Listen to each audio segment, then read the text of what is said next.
Oi, pessoal. Eu vou falar um pouquinho com vocês sobre santidade. E eu queria perguntar, para começar, o que Deus diz sobre você na Bíblia? Já parou para pensar sobre isso? Já parou para ler, para pesquisar?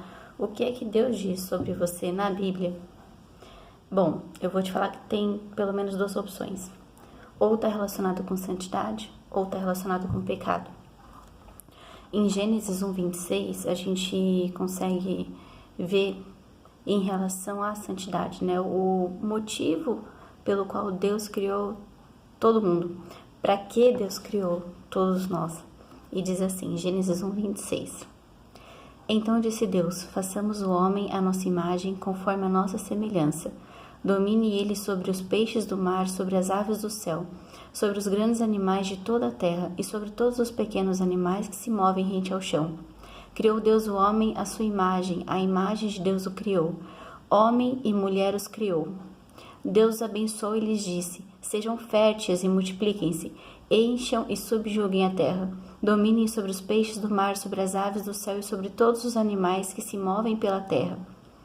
Disse Deus, eis que dou a vocês todas as plantas que nascem em toda a terra e produzem sementes, e todas as árvores que dão frutos com sementes. Elas servirão de alimento para vocês, e dou todos os vegetais como alimento a tudo o que tem em si fôlego de vida, a todos os grandes animais da terra, a todas as aves do céu, e a todas as criaturas que se movem rente ao chão. E assim foi. Então Deus preparou tudo, Ele nos colocou na terra para dominar, né? Ele nos colocou na terra como dominadores daquilo que está no céu, dos animais do céu, do mar e tudo que está sobre a terra. Então nós somos homem e mulher feitos à imagem e semelhança de Deus. Ele nos fez suprindo tudo. Então vocês viram nesse trecho da Bíblia que Deus pensou nos alimentos, Ele pensou em cada detalhe, Ele já deixou tudo pronto antes de nos criar, antes de criar homem e mulher. E Ele nos abençoou. E qual foi a bênção que Ele nos deu? Sejam férteis e multipliquem-se, encham e subjuguem a terra. Então nós precisamos ter consciência dessa bênção que Deus nos deu, sobre a multiplicação, sobre a fertilidade e sobre o subjugar a terra. Que tudo está aqui para servir os filhos de Deus. E só quem é filho de Deus pode usufruir dessa bênção. Depois em Efésios 3 ao 14, vamos lá. Vou escrever aqui para facilitar. Bendito seja o Deus e Pai de nosso Senhor Jesus Cristo, que nos abençoou com todas as bênçãos espirituais nas regiões celestiais, em Cristo. Porque Deus nos escolheu nele antes da criação do mundo, para sermos santos e irrepreensíveis em sua presença. Em amor nos predestinou para sermos adotados como filhos, por meio de Jesus Cristo, conforme o bom propósito da sua vontade, para o louvor da sua gloriosa graça, ao qual nos deu gratuitamente no amado. Nele temos a redenção por meio de seu sangue, o perdão dos pecados de acordo com as riquezas da graça de Deus, a qual Ele derramou sobre nós com toda a sabedoria e entendimento. No 12. A fim de que nós, os que primeiro esperamos em Cristo, sejamos para o louvor da sua glória. Quando vocês ouviram e creram na palavra da verdade, o evangelho que os salvou, vocês foram selados em Cristo com o Espírito Santo da promessa, que é a garantia da nossa herança até a redenção daqueles que pertencem a Deus, para o louvor da sua glória. Então Deus, Ele nos escolheu nele, antes da criação do mundo, para sermos santos e irrepreensíveis em sua presença. Ele nos criou por amor e nos justificou através da fé, pela nossa fé no Senhor Jesus, em Cristo, para sermos para o seu louvor. Então o nosso propósito está ligado com aquilo que louva a Deus, com aquilo que gera louvor a Deus, com aquilo que o glorifica. E Ele nos deu a sua gloriosa graça através do Senhor Jesus gratuitamente. Em Jesus, que Ele fala aqui, né? Até dei uma ênfase quando eu estava lendo, que é no amado. É no amado, no Filho de Deus, no primogênito, que Ele nos salvou e nos trouxe para louvor de sua glória. Ao crer, somos selados em Cristo com o Espírito Santo, que é a garantia da nossa herança até a redenção daqueles que pertencem a Deus para louvor da sua glória. Então haverá redenção sim, mas para aqueles que pertencem a Deus. E essa redenção é para o louvor e para a glória de Deus. Depois em Romanos 3, no versículo 22. Justiça de Deus mediante a fé em Jesus Cristo para todos os que creem. Não há distinção, pois todos pecaram e estão destituídos da glória de Deus, sendo justificados gratuitamente por sua graça, por meio da redenção que é em Cristo Jesus. Deus o ofereceu como sacrifício para a propiciação mediante a fé, pelo seu sangue, demonstrando a sua justiça. Em sua tolerância, havia deixado impunes os pecados anteriormente cometidos. Mas no presente, demonstrou a sua justiça, a fim de ser justo e justificador daqueles que têm fé em Jesus. Então, todos nós pecamos e está todo mundo destituído da graça, da glória de Deus, na verdade, né? Da graça. Então, todos nós pecamos e estamos destituídos da glória de Deus. E Deus, ele não é glorificado com o pecado, mas o ser humano, no geral, ele insiste em pecar. Ele insiste em dar mais importância para o pecado do que para Deus. Haver mais poder no pecado sobre a vida dele do que o poder de Deus, da glória de Deus sobre a vida dele. Nós somos justificados gratuitamente por sua graça, através da justificação fez justiça, por meio de Jesus Cristo, sacrifício para a propiciação mediante a fé pelo seu sangue. Jesus, ele precisava passar por tudo que ele passou, que ele aceitou passar e quis passar, para que pudesse vir salvação sobre as nossas vidas. Porque Deus, ele esperou por muito tempo para poder que tudo isso acontecesse, porque ele deixou, aqui fala em Romanos, que ele havia deixado impunes os pecados anteriormente cometidos. E enquanto esses pecados estivessem impunes, nós nunca íamos poder nos aproximar a Deus e viver com Deus, né? Estar próximo, verdadeiramente próximo a Deus, sentindo a sua presença. Então Jesus, ele veio para essa propiciação. E aí eu pesquisei para vocês o que significa propiciar e eu achei bem interessante. Tem 3 vertentes. A primeira é tentar obter de alguém sua boa vontade, torná-lo favorável, aplacar a ira. Então, a propiciação ela vem de boa vontade e ela traz algo favorável a nós. Segundo ponto, proporcionar as condições para a realização de algo, assegurar, permitir. Então, Jesus deu condições para que a gente pudesse se aproximar de Deus novamente, para que houvesse essa permissão para uma ligação direta com Deus. Terceiro, fazer surgir algo de inesperado para alguém, proporcionar, fornecer, oferecer. Gente, nós vemos na Bíblia todos nós somos condenados por causa do pecado. E todos nós erramos, e erramos muito, erramos o tempo todo, tanto na Bíblia quanto fora da Bíblia, nas nossas vidas. Nós não podemos julgar ninguém. Então, a salvação, receber a salvação é algo inesperado. É algo que a gente não merece, pronto, acabou. E por amor, Deus vai lá, né, e nos traz para perto dele novamente. Essa palavra tem origem no latim e ela está ligada com oferecer sacrifício expiatório, a tornar propício por um sacrifício. Então, através do sacrifício de Jesus, houve a possibilidade para que nós, através do nosso desejo, da nossa esperança em Deus, da nossa fé em Jesus, que a gente possa receber a salvação. Então, Deus, através de Jesus Cristo, é justo e justificador daquele que tem fé em Jesus. E aí, né, após esta parte, eu queria falar para vocês um pouco sobre Jeremias. O profeta Jeremias, ele anunciava que os pecadores enfrentariam graves consequências daquela época. Então, ele falava sobre ruína, destruição, sobre fome, morte, humilhação. Aquele povo iria e sofreu tudo isso e muito mais. E em vários momentos durante a mensagem, né, do livro de Jeremias, a gente consegue ver a compaixão e a intercessão dele pelo povo. Então, além da mensagem que ele estava ali, o propósito dele era aquela mensagem que Deus o chamou para pregar, para falar sobre as consequências graves em relação ao pecado para aquele povo. Ele também tinha muita compaixão e intercedia pelo povo em orações a Deus. E ele falou para esse povo por mais de 40 anos. E o povo zombava dele, não levava a sério.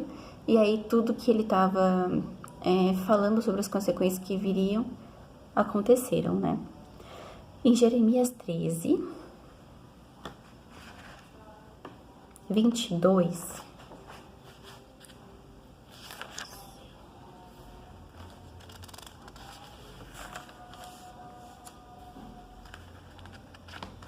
Olha, passando o lugar aqui. Jeremias 13, 22. E se você perguntar, por que aconteceu isso comigo? Saiba que foi por causa dos seus pecados. No 23, na segunda parte.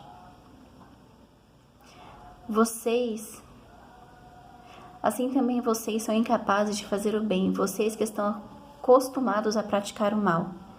E no 27, tenho visto os seus atos repugnantes, os seus adultérios, os seus relinchos, a sua prostituição desvergonhada sobre as colinas e nos campos. Ai de você, Jerusalém, até quando você continuará impura? Deus ele nos chama para acordar, para sair de dentro do pecado. E Deus enviou o profeta Jeremias para alertar o povo, mas eles escolheram zombar dele, escolheram permanecer no aparente conforto dos seus pecados. O pecado, ele vai gerar consequência na nossa vida. E eu havia separado a palavra identidade para falar com vocês, né? Mas hoje, lendo a Bíblia novamente e conversando com Deus, o que a gente está precisando hoje como grupo de jovens é de santidade. Porque sem santidade nada acontece. Enquanto a gente não estiver afastado do pecado ou lutando, né? E lutando contra o pecado o tempo todo, diariamente, e nos fortalecendo em Deus, não vai haver santidade, nós não vamos ser filhos de Deus, a gente não está ligado com Ele. Porque o pecado nos afasta e nos separa de Deus. E ele gera consequências ruins. Nós podemos estar afastados de Deus mesmo indo para a igreja. Então a gente sofre consequências por causa do nosso pecado. Não pense que aquilo que você comete, que eu cometo de pecado, fica impune.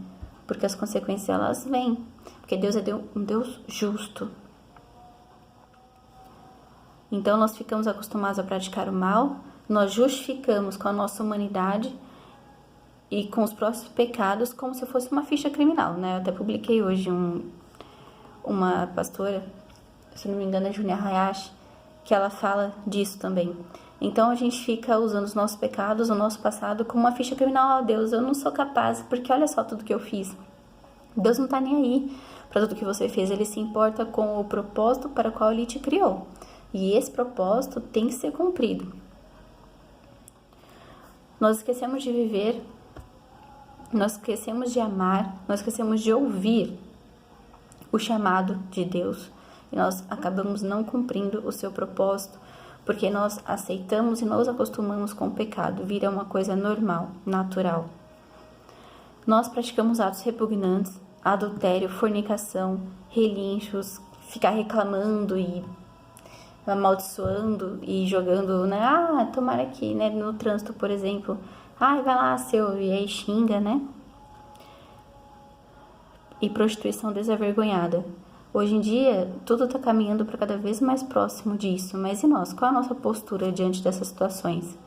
E Deus nos pergunta, até quando você vai continuar impuro? Porque essa decisão, essa escolha é minha e é sua.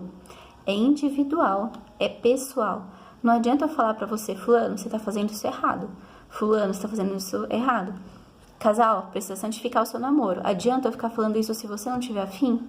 Se você não decidir escolher os caminhos de Deus, se você não escolher se santificar, se purificar para Deus, não vai adiantar nada. Então, até quando você vai continuar impuro, você vai continuar impura? Quando que você vai decidir no seu coração mudar essa chave, a ligar o botãozinho aí de fé. Depois em Jeremias 1, do versículo 4 ao 10. A palavra do Senhor veio a mim dizendo: antes de formá-lo no ventre, eu o escolhi. Antes de você nascer, eu o separei e o designei profeta às nações. Nós vemos que todo ser humano tem um chamado para a santidade e deve cumprir o propósito para o qual Deus o criou e chamou. Ninguém é criado, ninguém foi criado, né? Ninguém foi criado, ninguém foi trazido a esta terra à toa. A gente não pode ficar só ocupando espaço quem está no banco. Todo mundo foi criado para um propósito. Versículo 6. Mas eu disse: ah, soberano Senhor, eu não sei falar, pois ainda sou muito jovem. O Senhor, porém, me disse: não diga que é muito jovem. A todos a quem eu o enviar, você irá e dirá tudo o que eu ordenar a você. Não tenha medo deles, pois eu estou com você para protegê-lo, diz o Senhor. Nós achamos que somos jovens demais?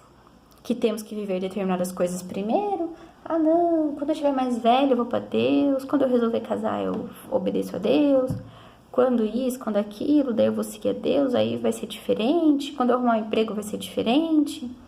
Cheio de história, né? Que somos incapazes, que não conseguimos superar e vencer o pecado e as nossas dificuldades. Mas Deus nos responde que Ele está conosco.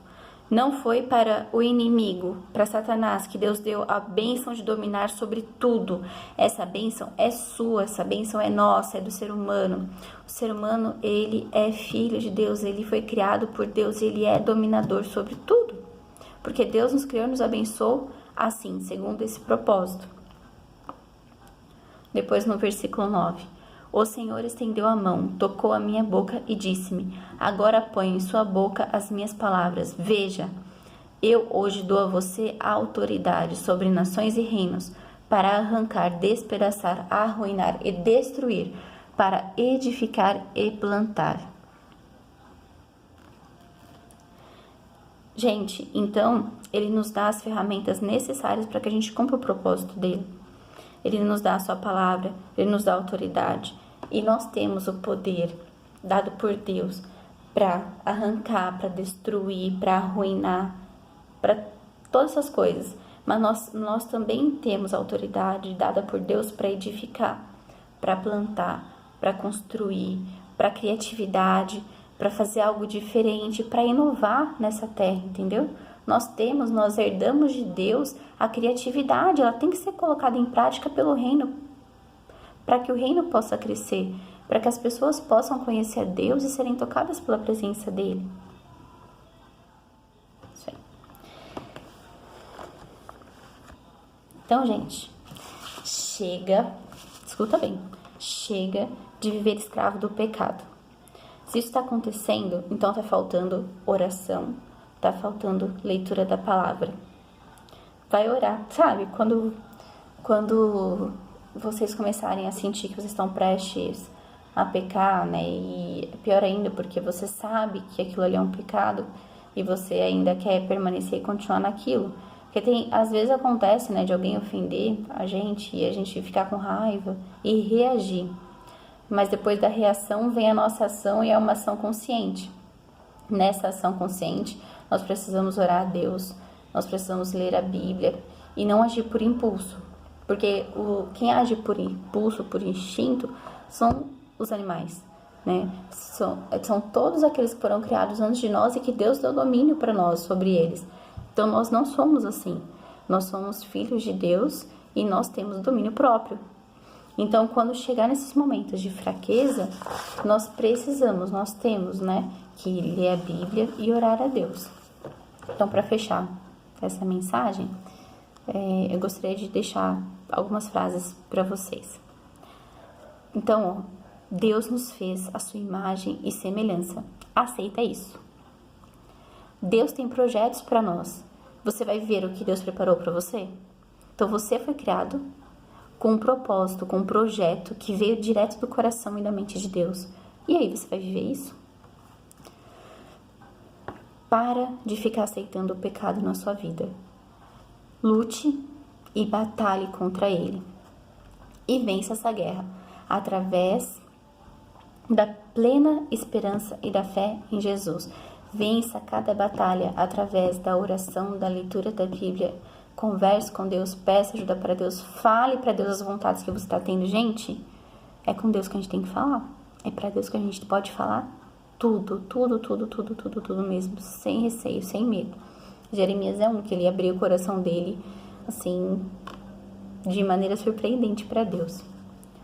Ouça sobre Deus e creia em Jesus, porque só assim é possível que a gente receba toda a graça e que a gente possa glorificar a Deus. É só assim, através de ouvir sobre Deus e crer em Jesus. E isso é uma tradução de ação. Então não adianta nada eu ouvir, gostar de Jesus e agir que é bom, nada.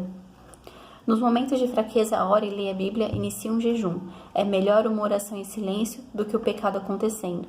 Então, Stephanie, mas nossa, isso para mim é muito forte, eu não consigo parar. Tá demais, eu não vou conseguir parar nisso. Então, é melhor você ficar pensando em Deus em silêncio. Se você não tá conseguindo orar, fala, Deus, não tô conseguindo orar, não tá dando, não tô conseguindo. É melhor uma oração assim do que o pecado acontecendo, tá? O que Deus falou já é. O que Deus falou já é. Tudo que for menor ao que Deus falou que você é, ignora, manda pro espaço. Deus falou que você é filho dele, que nós somos herdeiros através do Senhor Jesus, que nós aguardamos pela fé, com esperança em Jesus, que pelo seu sangue nós fomos redimidos de todo o pecado, justificados através da sua justiça, através do Senhor Jesus. Então, olha, o que for abaixo disso, o que não for do reino, o que não te colocar como herdeiros de Deus, o que não te colocar como filho de Deus, é lixo. Joga fora, esquece e ignora. Você é filho de Deus, você é filha de Deus. Ninguém pode diminuir, ninguém pode arrancar a sua coroa de filho e de filha. Aprende. Começa hoje a buscar o projeto de Deus para o motivo, para que Ele tenha criado a sua vida. Começa agora a buscar. Deus, qual é o seu projeto? Por que o Senhor me criou? E Ele vai te direcionando. E você, sem perceber, já vai estar dentro daquilo que Ele quer para você. É como uma montanha. Eu vi isso no Jesuscope. Quando você está no pé da montanha, você tem uma visão. Conforme você vai subindo, a sua visão vai aumentando. Só que vão ter momentos que a montanha fica mais alta. E você não vai conseguir ver muito longe, vai estar um pouco nebuloso. Mas o que importa é que o seu propósito tem que estar seguindo até onde a sua vista está alcançando. Então, se a minha vista está alcançando aqui, o meu propósito tem que estar direcionado para chegar aqui. E quando eu chegar aqui, vai ter sempre o próximo caminho. A vida, ela vem em fases. Então, você está vivendo uma fase hoje, eu estou vivendo uma fase, todo mundo, cada um vivendo a sua fase. Mas ela não é uma coisa permanente, que vai durar para sempre. Porque o seu propósito está sempre em movimento. Porque, fala sério, se Deus mostrar para você o quão grande, assim, o quão maravilhoso os planos que Ele tem para você, na nossa humanidade, na nossa falta de criatividade, que não chega nem aos pés da criatividade de Deus, nós não íamos acreditar e nós íamos ficar travados com medo, nós não íamos seguir. Então, Deus vai nos mostrando pedacinho por pedacinho do nosso propósito, para que quando chegar no final da caminhada, se a gente permanecer no propósito dele, a gente possa dizer que nós caminhamos com Deus, que nós chegamos ao final e cumprimos o seu propósito, certo? Então, pega um louvor aí, começa a orar e conversa com Deus. Eu sugiro o louvor O Hino, do Fernandinho, o Me Lembro, do Kemuel, tá? Beijo. Tchau, gente.